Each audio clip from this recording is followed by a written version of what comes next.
Hello and welcome back to Open Studio. I'm your host, Martina Flor, and in this week and next week, I have something a little different for you. I was recently invited to the Angry Designer podcast, and I had a brilliant conversation with Massimo Seferino, and let me tell you, he is a fantastic interviewer. He took the best out of me. So for this special two-part series, I'm sharing that interview with you here on Open Studio. And in the first part, we talk about how I carved out my path in the lettering world, the real difference between lettering and type design, in case you don't know that, and why being a generalist might actually hold you back, and the mindset shift that helped me go from an unknown designer to running a global lettering business. So if you ever wondered what it really takes to build a career in lettering, this is a conversation that you want to hear. So let's dive into part one of my interview in the Angry Designer podcast. Welcome to Open Studio Podcast, space for lettering artists, illustrators, and creatives who are determined to thrive in their passion. I'm Martina Flor, and I've been through the ups and downs of building a successful creative business.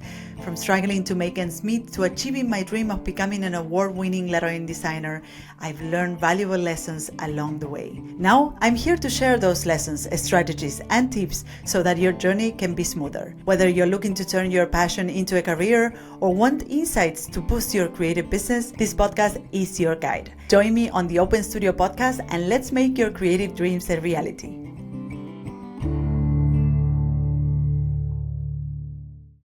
Let me ask you a question. How many of you have imagined owning an agency or being a famous artist or an author or a mentor? Now imagine doing that by leaving your home country and going to a foreign country where, very little language. You've got, no guidance, only a couple $1,000s in your pocket. You've got no contacts, no network, no resources, no client base. Only to then go and build a lettering empire globally with clients like Vanity Fair, Cosmopolitan, Adobe. Our guest today has done all of that and is continuing to kill it. Our guest is the one and only Martina Flor. Hello, Massimo. I should have a big, everybody. applause track or something, right? When you have this kind, but that I think that might turn off people. That's very good. So yeah, I know that story very well. So thank you for that intro, Massimo. Wow. So, there's so many places to start, but I followed you for a little while and I've been following you, I think probably for over a year on Instagram. And then, and again, as a lettering artist, I'm going to have a million different questions because this is just so foreign to me. Love looking at it, but I have no idea where to start, unfortunately. But let's just start from the beginning. So you were born and raised in South America. I was born and raised in Buenos Aires, Argentina. And as you said, I moved to Berlin back in 2010 with a dream and a couple of bucks in my pocket. And I was decided to launch my career as a lettering artist. And here I am 14 years later. I built a studio in lettering design. I've also built a family here in Germany. And now I've switched sites and I help other designers do the same, learn the art of hand lettering, which is a fascinating craft. And we can dive into that as much as you want because I love talking about it. So I help them learn the craft and the expertise, but also build careers with it. So if I understand your journey, born, raised, grew up Argentina. Did you go to school in Argentina originally for design? Right. So I'm a quite regular graphic designer. So I had, I started out as a graphic designer working on regular design jobs.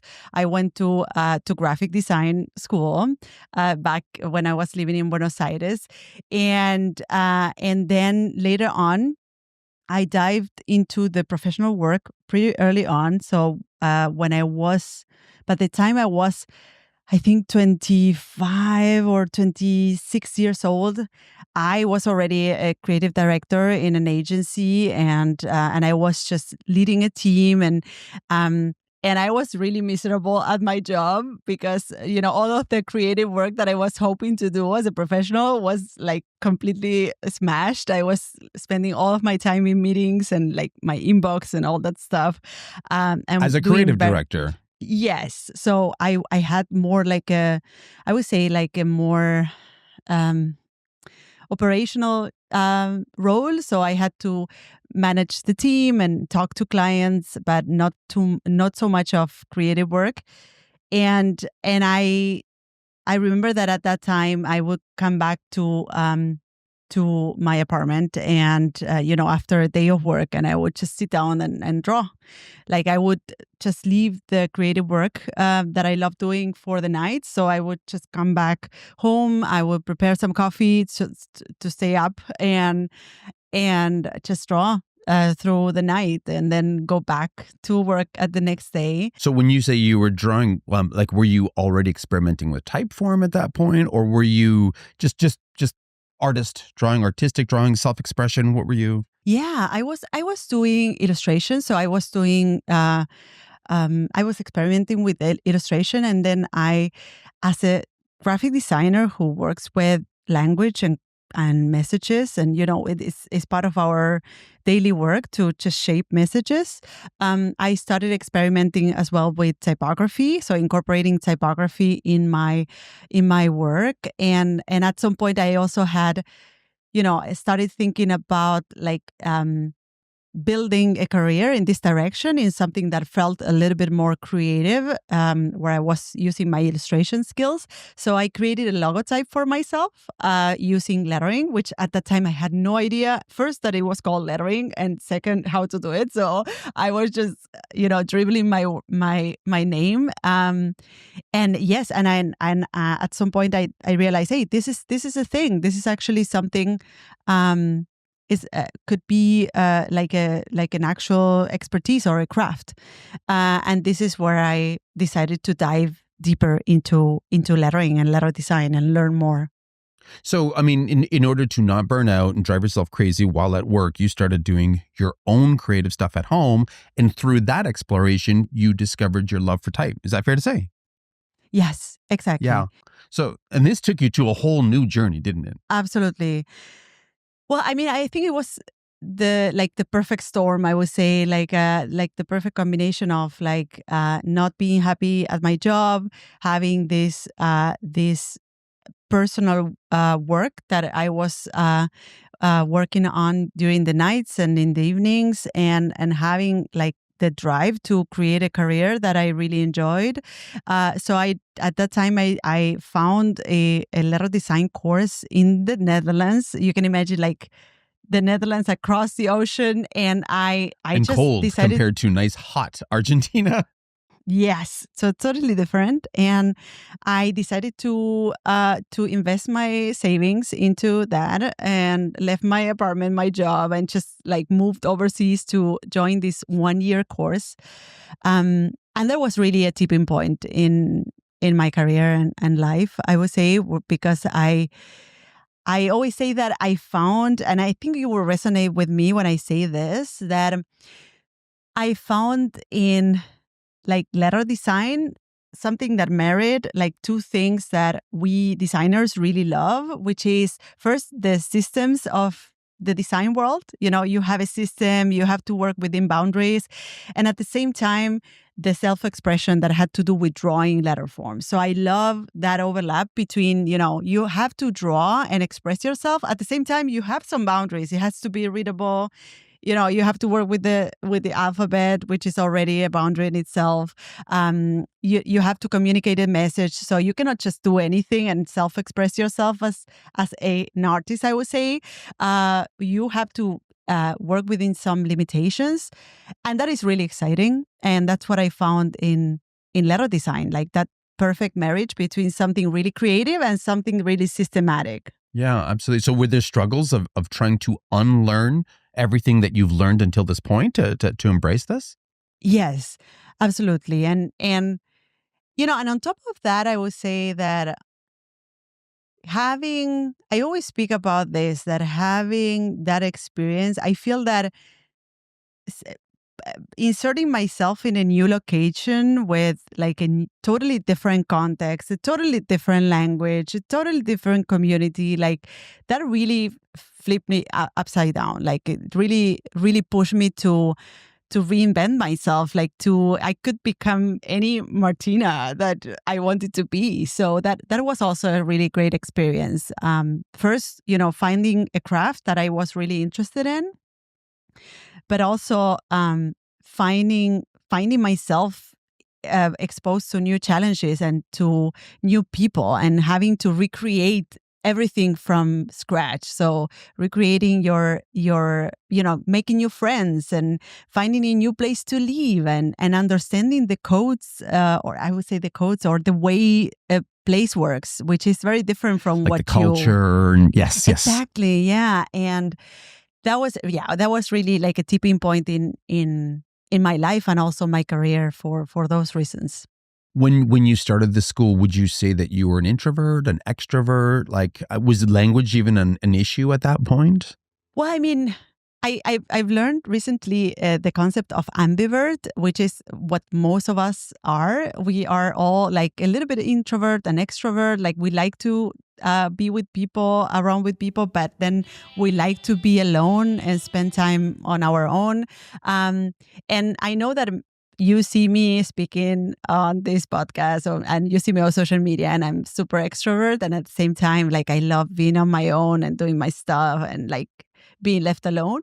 But I think at that time, I up until that time when I moved to Europe to join this 1 year course, I had been living in Argentina for 28 years. So that was a big part of my adult life. I would say the part of your the life where you are shaped in a way, like Absolutely. and for me, and I was carrying my life in a Spanish language, a language that I knew, and then moving to Europe was really, really challenging also in that sense. Like I always say that coming to a new place with a new language puts you in a very vulnerable position, and I know that any of the listeners in your of your podcast that live in a different city from where they were born, or in a different country even where they were from the one they were born, they can relate to this. It puts you in a very vulnerable place, because you have to you become, the self-expression that goes through language, or that happens through language, is very limited when you're speaking a language that is not your own, and is not the language that you're used to. So in a way, you have to put yourself in, or you have to embrace the position of like, well, I'm learning and I'm listening more than saying, right? Yes, good point. Which can also be like really like a great learning opportunity as well. And I think that happened to me when I moved countries back then. Yeah. Yeah. What a humbling experience. So, so you finished your type school, which you rocked. And instead of going back to South America, you decided to go somewhere else. So yeah, I moved to Berlin, and I decided to launch my career as a lettering artist here. So that's where I mean that it was a tipping point. I found this craft that I thought, well, this is what I want to do, and I said, okay, and let's move to a place where I know I will find a community, I will find people to surround myself with that will understand what I'm doing, that are doing the same thing that I want to do. And at that time, Berlin was a hub for letter design. I think it was one of the cities with most type designers per square meter. So, so yes, I moved here, and I met that community. I joined that community. There were these meetings called they still happen. They are called Typo-Stammtisch. Very German name. Very German name, holy. Yes, Typo-Stammtisch. And yes, and I remember that joining this community was really important to me, because for the first time, I was in a room with a ton of people that were doing the thing that I wanted to do. Right. And, that has so much power, Massimo. That has so much power in the sense of like seeing other people do the thing that you want to do also helps you or makes you believe that you can do it as well, right? Like, and that was really important for achieving that goal of launching my career. And I remember that yes, that in a way also set the bar for the kind of work that I wanted to do and the quality of the work that I wanted to do. So set the standards for that. Yeah. And since then I've been doing the thing, as you say. Well, it is brilliant because again, there's so much out there about surrounding yourself with the kind of people that you want to be like. And in a situation like this, you discovered through design, through your own passions, that you want to be a lettering artist. You went to school for it. So going back to South America while it might have been easier to go back to South America because there's a comfort there, you wanted to surround yourself. You knew what you wanted and you surrounded yourself with like people to kind of embrace and keep moving forward. So that's actually brilliant. Scary, but brilliant. So good on you for that. Did this help you start your agency, or was there, high competition being surrounded by people that do what you do? Well, I would say it helped me in the sense that it gave me that feeling that it was possible. Seeing other people doing it made me believe that it was possible, and then I went for it. I don't think that at that time there were many, because you have to think that this was 2010, so it's 14 years ago. The lettering industry was shaping itself still, and I would say now I'm glad to say that it's a very established industry, and there's many lettering artists that are working in this industry, which is great. It means that there's demand for it.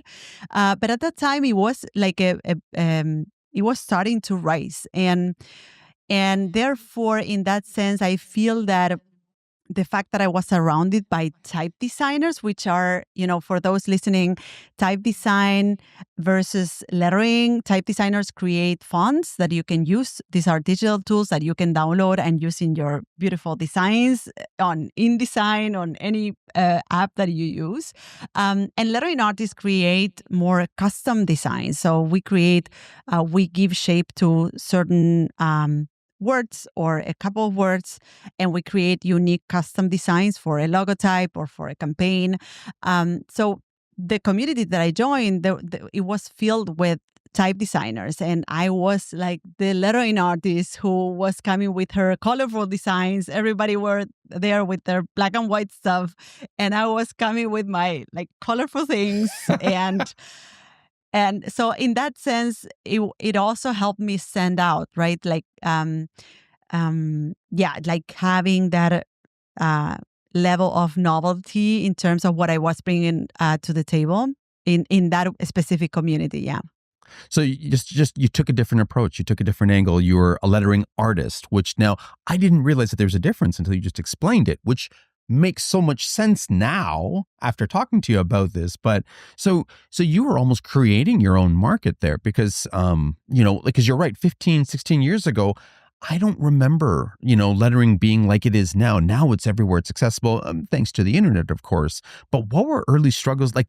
What were the early struggles to have people understand the difference of what you do versus, traditional lettering type? Because I know that there was foundries everywhere doing type. How did you bring your South American flair to type? So I remember that one thing that I did, because I had this challenge of like, whenever I will introduce myself as a lettering designer or lettering artist, people would just say, what is that? Even clients, they didn't really understand what it was.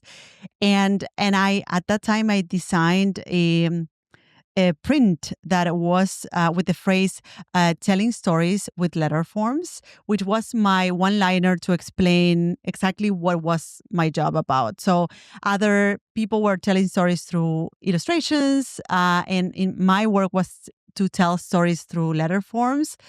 And we also, for your listeners, just to dive a little bit more into what lettering is, we as lettering artists, we give language a shape, and we say that we tell stories through letter forms because the shape of a letter form can also convey messages, can also, how soft or sharp a shape is, a letter form is, can also convey certain messages or make a message more soft or more sharp, right? So depending on the shape of the letters, you can already, by the shape, you can already get a lot of messages across. So at that time, I designed this print to explain to potential customers and also to colleagues what the hell lettering was. And yes, and I used to point out at it in my studio whenever they were asking.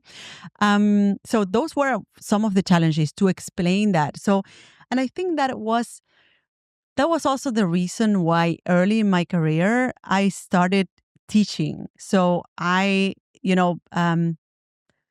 together with starting my studio, I was organizing these workshops, which were directed to designers. So I was Brilliant. explaining and teaching what I was doing, and in a way, it was a way of also establishing the market here, so people would understand the value of it and the craft. And many of the people who come to my workshops will hire me later because they work at agencies and at design studios. So they had me as the go-to person for lettering. So those were a little bit the challenges back then, where people didn't even know what lettering was, which for someone working as a lettering artist is a challenge because you first need to explain and then you can get the job. But nowadays you can skip that step of explaining what lettering is. I don't use that print anymore. I never point to that anymore because people already know what lettering is, and that's But you still already... have that print though, right? Oh yes, I do. Framed and in gold foil, everything hanging up, I hope. Absolutely. I have it on the other room. I can show it to you later on. That's really cool. So it sounds like early on you were really, growing your own personal brand in this, because you had to start training that this is what you do, this is who you are. You're not just a designer, you're not a type designer, you're a lettering artist. So how did that how did that impact your journey? Trying to create your own personal brand of being able to be identified as a lettering artist. I think it was everything. I think we speak a lot about personal brand nowadays, and I think it makes a lot of sense also for this specific time in history we are living in which there's a lot of people doing what we do, and the only way to differentiate ourselves is by becoming more personal, by putting the creator and the artist in front of the work. Before, it was a lot more about the work. So you would say things like, let the art speak for itself. And you will go onto websites and portfolio websites, and you couldn't find the photograph of the designer anywhere. And nowadays, this is so important. You need to know that you're working with someone. You need to know a little bit about their story. So the personal brand, the person doing the work, is really important. And in the very beginning of my career, it wasn't so important. I feel that back then, because the market was still small, it wasn't so important to differentiate myself by telling my story. And the more I grew as an artist, the more I realized, okay, now this needs to come forward. And just to give you an example, in the beginning of my career, I used to hide the fact that I was South American because I thought a lot of people, or I wouldn't include it in my bio or anywhere visible, because I thought people will just put labels on me because of what people think about South Americans, that we are never on time, that we are like too messy or whatever, which probably are the own labels. Yeah, but also like it's probably the my own bias is about my own culture as well, Fair, right? fair, So fair. and back then I wouldn't say that. And the more I grew as an artist, the more I realized that this was an essential part of the work that I do, and also an essential part of nowadays um connecting with the people I can, with my best people, with my community. So the more I grew as an artist, the more that I put that on the forefront. And this is also something I recommend to every other designer and lettering artist that I work with. Like, never forget about telling your stories, because this is the main differentiator nowadays. This is what makes a client choose you over someone else, right? So you feel then that clients would, assuming that all work set aside, clients will make their choice based on personality over the actual work itself, if all the work was even, of course. Yes, I think oftentimes this is the case. People at the end of the day, people want to work with people, and they want to understand, especially now with the internet. It's funny, back then having a website was already a thing, to stand up in the crowd, stand out in the crowd. And nowadays everybody has a website. Everybody can create a website in minutes, and that's fantastic. I only celebrate that. But at the same time, you need to then create further layers of differentiation, so that someone that is in front of two different websites that have the same level of work, or a comparable level of work, they can choose you over someone else. And I think oftentimes the choice happens at the personal level. When I visit a website, do I imagine myself working with these people, or with this person? Are they delivering on time? Do they seem nice? Do they seem like someone, I would be friends with? Like, all of these things go around someone's head when they're deciding whether they work with you or not. So I think this should all be infused in your personal brand, in your online presence. Absolutely. So, recommendations to designers who, so again, a lot of designers are very, like you, like we started the same way. We were very held back. We didn't want to put our personality out there.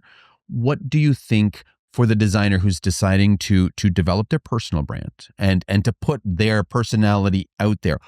Where do they start with this in your opinion? Of course, I will always say that your superpower is your work is your superpower. So you always want to show your work, show it often as well.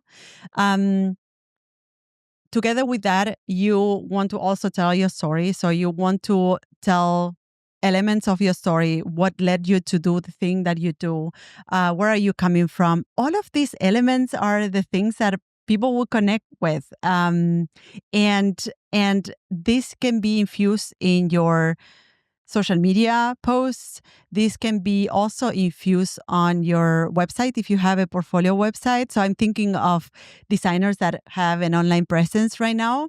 Um, it happens often that I visit a portfolio website, and when I go onto the bio page of that website, which is, by the way, one of the most visited parts of your website, um, you I find it happens often that I don't find a profile picture, which for me is a deal breaker. If I cannot see your face before hiring you, for me it's like, mm-mm. Good Um, point. yeah. So they're missing a profile picture, like a proper one, not just like a cutout of some family group picture that they they remove all the rest of the family. Um, there's also I love seeing some of the story in the bio. So understanding where you're coming from, what your path was, why you love doing this, and for whom. So this is important. So who you are, why you do what you do, and who are you helping with your work. And so I name social media. So whenever you can infuse some of your personal story on your social media content, do it. And website, specifically bio. So whenever you think about creating a bio, include a photo of yourself. People want to see you. They want to understand that they're not working with some AI generated whatever design, and they want to know a little bit of your story. So don't forget about those elements. So let me ask you, why do you think so? Because you've been in this a long time, long enough to remember that this wasn't a thing when we started, and people were always thinking, I want professional, very, and it's so corporate. Why do you think that there's been such a switch? I agree with you 100% on the importance of putting yourself out there and being selected based on personality. But why do you feel that there's been such a change? Well, I think it's the internet, and the access to that has exposed us to a variety of options which we didn't have before, and therefore we need more layers of as I said before, more layers of differentiation to understand what is a great fit for us and what is not. So before, any business that was online was standing out versus others that didn't even have an online presence. Yeah, But good point. nowadays, everybody is online, and you need to have these extra layers of differentiation where you can decide, okay, this is a great fit, this is the one I choose. So I think that's the thing. We are exposed to more options, and therefore we need to create more differentiation between those options. And us designers and artists are no exception for that. Yeah, so absolutely. The clients that are thinking of working with us, they are also exposed to a lot of options thanks to the internet, thanks to social media, and therefore you need to create these layers of differentiation to make them choose you over others. Yeah. So, some very big names had chose you over others, right? Vanity Fair, Yeah. Cosmo, Adobe. How did this all happen? Well, I think so. I work just to clarify that, this didn't happen overnight. For those that are of your listeners that are just starting and thinking like, well, I want to land that project. I think oftentimes we say like, a dream client for me is Nike or Adidas, but it takes a while to get there. First, you as a designer or a creative, you want to go through several layers of clients before you get to work with the client like Adidas or Apple or Nike. You want to train yourself at working with smaller clients that you can talk to, that you can discuss ideas with. And I always say that if you're starting out, you will be better served by your closest circle. So the people that you know, the people that you can talk to, these are your warmest leads. So instead of like shooting to the stars to those Adidas and Nike and Apple, start by connecting with the people that are around you, your local community, your your closest circle of friends and acquaintances. So this is how I started. So I started by connecting with the community here, connecting also with local agencies and studios, saying, hello, I'm here, I'm doing this. Also going to local or proposing talks for local events. And this is where the things started to roll. So I was showing up at different events. I was invited to talk at different conferences. And once you start being seen and also creating those connections, this is where things start to roll out for most of us. I would say I'm not unique in that sense. And I think if you stick to it, if you stick to that process long enough, you will eventually get to work with big brands, because it's just a matter of time that they will reach you through any of these different places where you have been, right? If you have been if you have been showcased in a blog or at a podcast interview, they will find you eventually. Yeah. So what would you say then to designers who are just putting their stuff on the internet, putting it on social and expecting to be found and they're not found? Because I'm Yeah. sure a lot of people are there.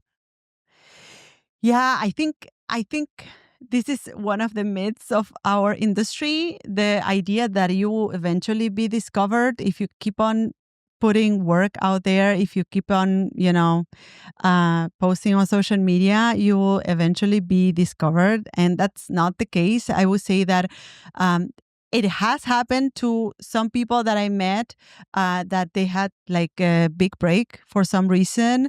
But for most of us, it's about, going after your opportunities. And that means sending those emails, going to those meetups, local or also international, going to conferences, creating connections. I think for most of us humans, it's about that. It's about creating connections, and also I feel that puts you, and I'm talking to your listeners now. If you're waiting for to be discovered, going after your opportunities, becoming proactive in terms of reaching out to people, in terms of connecting with people, in terms of going after your opportunities will put you in the driver's seat of your own success. Whereas if you wait to be discovered, it puts you in such a vulnerable place, in a place where you start doubting yourself, where you start doubting the quality of your work, because it doesn't depend on you. It depends on someone else discovering you, right? So I think already the attitude of being proactive and going after your opportunities is so much more empowering than just waiting to be discovered by posting on social media. Then I will always choose that over waiting. That's brilliant. That's brilliant. So what do you think this is the main struggle that in your experience, because you deal with a lot of designers, do you think that from your experience, this is the main struggle, or what other struggles? What are the biggest struggles you feel that are doing? Yeah, I think this is one of the main struggles, like the perception that, if they keep doing the work. So I think the work is a very important thing. I mentioned before that work is your superpower. At the same time, it's not the only thing. So together with the work that you do, you need to be proactively looking or going after your opportunities. And I think that because we are creatives and we love doing the work, and we love improving our skills and just creating more of what we do, we just focus on that. And oftentimes, it's a combination of doing great work and also being proactive as at marketing yourself, at doing client outreach, at creating connections, at putting yourself out there. So yes, I think that's the biggest struggle, to believe that the work is everything that you need to be doing in order to be successful. Because also I feel that oftentimes designers and creatives and artists, they focus on that and they just deliver work over and over again, hoping to be discovered. And at some point they start doubting their own work, because they think like, well, if I haven't been discovered up until now, my work may not be as good as I think it is. So they start doubting their work, which is, it just snowballs Vicious into cycle. like, Yeah, it would. yeah, into quitting altogether. So I think, yes, I think creating great work is one of the things you need to be doing. Going after your opportunities is another thing you need to be doing. Do you feel that by niching down, and you have very much niched down into a very specific, I don't know if I can get any smaller than how you've niched down as a lettering artist. Do you think that has helped with your success? And is this something that you'd recommend other people moving forward? I think I think what I would say is that I become an expert at something, and becoming an expert at something, within the design world. So lettering and letter design is still within the design industry, but is, I would say, like a smaller portion of that industry that only focuses on designing language or shaping language. And I would say that becoming an expert at something puts you in that position of being an authority and being heard. That means that people come to you with a specific problems that you really love solving. So that means that, for me as a graphic designer who was a generalist, becoming an expert in letter design meant that I was attracting work that I really enjoy doing, because it was like, can you please draw this logotype for me? Of course I can. Can you please create this or illustrate this quote for me for this campaign? Of course I can. I love doing that work, Whereas before, as a generalist graphic designer, I was doing all of it. I was doing the brochures, I was doing the logotype, I was doing, and becoming an expert in a way attracted my way that portion of the work I really enjoyed, which was like doing the logotype, shaping, illustrating those words. So I think for any designer that is listening right now, find for yourself something that you really enjoy doing of your work as a graphic designer, and become an expert at that. And that means that if you position yourself as an expert in this, people will come to you with that one thing, which means that you will be doing that one thing that you really love every single day. So I'm a big proponent of niching, right? And you've niched in a skill. The other way to niche, as our agency did, was in an industry, right? So then this way, it's like, while we are still generalists in what we're able to do, right? Because we're still doing, layouts, we're still doing logos, we're still doing not lettering to your capability, but we can do word marks and such, right? We still have a breadth of what we can do, but to a specific industry where you have niched down into specific, discipline, which is brilliant. Do you think that our niching in any way has a downside? Because a lot of people, they're hesitant to niche. And I think I agree with you. I think they're crazy to think this way. But, what do you feel about that? I think it just simplifies your work so much. And as you said, Massimo, you can also become an expert at a certain industry. And that means that you really understand the struggles of that particular industry. You understand your clients to the core, and you can talk at eye level with them. And they know that you know exactly what you're talking about. And I would say that, going back to what we were talking about before, clients have so many options nowadays. They have, with one click, they can have a myriad of agencies they can work with. So they want to understand which one is the right for them. And that means that if you're right for them, they're also right for you. So if you're the best agency for them, they're the best client for you. It's a win-win situation at every level. And it also means that it simplifies your work at marketing yourself, because you're talking to one person, you're talking directly to their struggles and what they're struggling with, their pain points, as you call it. And your thing. You're not just talking to everybody, you're talking to them. So it makes your marketing a lot easier. You have a very specific list of people that you can do client outreach to, a very specific list of events that you have to attend to, instead of like all of the events worldwide. You have a list of events where your ideal client is attending to, and you know that if you go there, you will meet them. So it just makes everything so much easier, and for you, for them, and